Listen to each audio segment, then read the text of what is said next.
Chile contains some of the world's most beautiful scenery. It's a region rich in wildlife, home to 86 species of birds and waterfowl.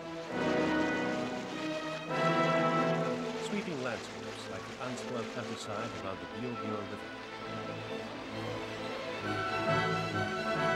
An ornithologist's paradise, and a delight for animals too, with a thriving population of rainbow and brown trout. It also has other attractions for those seeking a different kind of excitement.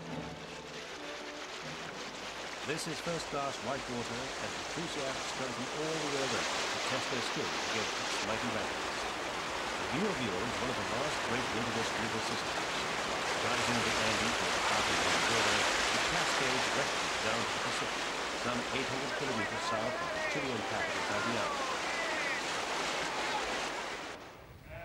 For centuries, little has changed in the surrounding area. Verdant pasture makes it perfect for the traditional methods of farming. These grazing lands and forests, stretching from the river to the distant mountains, have flourished since prehistoric times. When the Spanish came to colonize Chile in the 1500s, there were more than 500,000 Mapuche Indians inhabiting this region, living in quiet harmony with their environment. Despite the invasion of the conquistadors and all that followed, the air of tranquility around the Bio Bio and its indigenous people has prevailed. Although today their numbers are substantially decreased, their lifestyle remains much the same. They have a fierce sense of their cultural identity and have managed to preserve many of their ancient traditions. But now their world is under threat from hostile forces. They've long had to stand firm against the influence of Concepcion, the regional capital. With a population of 250,000, it's one of the country's largest cities. However, the Bio Bio and its people may find it harder to withstand some new dangers. The developers have arrived in strength. Chile's huge energy company, known as Endesa, has begun building the first of 6 hydroelectric dams along the Bio Bio River. Some of the funding for the construction has come from loans from the International Finance Organization, a private business consortium. The total cost of the project, which is called Pangue, is expected to be more than $460 million. The dams are designed to generate much needed power to enable Chile to pursue its program for economic growth. Initially, they provide hydroelectricity for the country's aluminium smelters. But even before the planners got to work, arguments began. It's a classic case of a conflict of interest between the drive towards industrial progress and the preservation of nature. Chile has no specific environmental legislation, and the Pangue project on the Bio Bio got underway before the return of a democratic government. As a result, there was scant opportunity for effectively opposing the scheme at the planning stage. There are fears that in addition to the shock of construction itself, Pangue poses other problems. The dams will create reservoirs necessitating the flooding of thousands of acres of land. Obviously, this will have far-reaching effects on every aspect of the region and its flora and fauna. The entire ecosystem of Bio Bio will be transformed. However, an environmental impact study to assess these effects was only carried out after the building had begun. Conservationists claim that by then it was far too late to mount a successful campaign to protect the area. Nevertheless, environmentalists have formed activist lobbies to fight a rearguard action against the Pangue project. They predict it will cause irreversible damage to a vast area of the countryside. Juan Pueblo Orego is the leader of the main protest group. We are not only concerned about the Bio Bio, which is of an immense value, but we are fighting for future generations. When we dam a river like the Bio Bio, what we are doing with large dams is degrading a watershed, degrading the river continuum, degrading even the coastal areas that are fed by the river. We are degrading a whole local biosphere. It's exactly like cutting an artery in our body, damming up a river like the Bio Bio.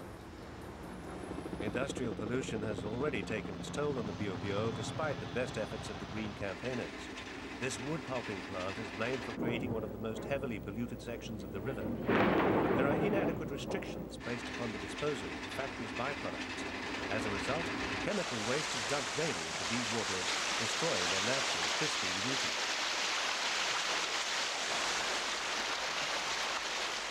The Pange project has set up its own monitoring stations to try to prove that the environment will be protected. Its scientists claim that the scheme will have a limited effect upon the surrounding countryside. The main ecological impact of the dam will be the flooding of 500 hectares. Physically, they will be below water level. This is the main impact of the construction of the dam. Pange officials maintain they have seedlings ready to be planted elsewhere to make up for the trees which will be lost in the flooding. But that doesn't solve all the problems. Amongst the trees in jeopardy, the fate of one in particular concerns the local people. They call it the Tree of Life, the Araucaria araucana. When fully grown, it stands 50 meters tall. They don't grow overnight. Some are 2,000 years old. The tree is more than just a beautiful part of the landscape. Its fruit, the piñón, is the staple diet of Mapuche Indians. Given the time it takes for the trees to mature, replanting will not help compensate for the loss, and generations will be made aware of the cost of the dam building project. Every aspect of the lives of the Mapuches themselves will be seriously disrupted by the Pange scheme. Much of their land will be underwater and their harmonious relationship with their natural surroundings destroyed. This is a culture ill-equipped to adjust to changes brought about by 20th century engineering. It is difficult to see how this ancient society and culture could be relocated elsewhere. An entire way of life with a wealth of tradition is at risk of being lost as the waters of the Bio Bio are made to rise and flood Mapuche's land.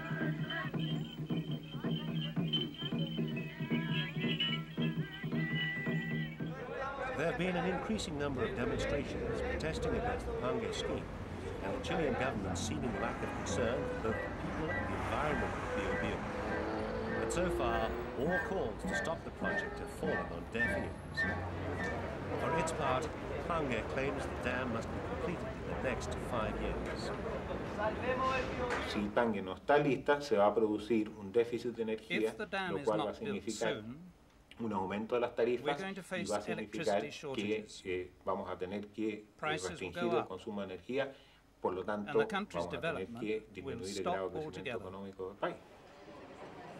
As in most countries, progress in Chile is charted by the signs of an expanding economy, the demands of commerce and industry setting the national agenda. Parliament has had to tackle the dilemma of development versus conservation, and the Pange Dam project has been under consideration here for some time. Opponents of the scheme have managed to slow down the loan financing, but Parliament so far has upheld Pange's right to proceed, despite the negative environmental impact. It's one thing to ask how much electricity can be had from this kind of natural energy.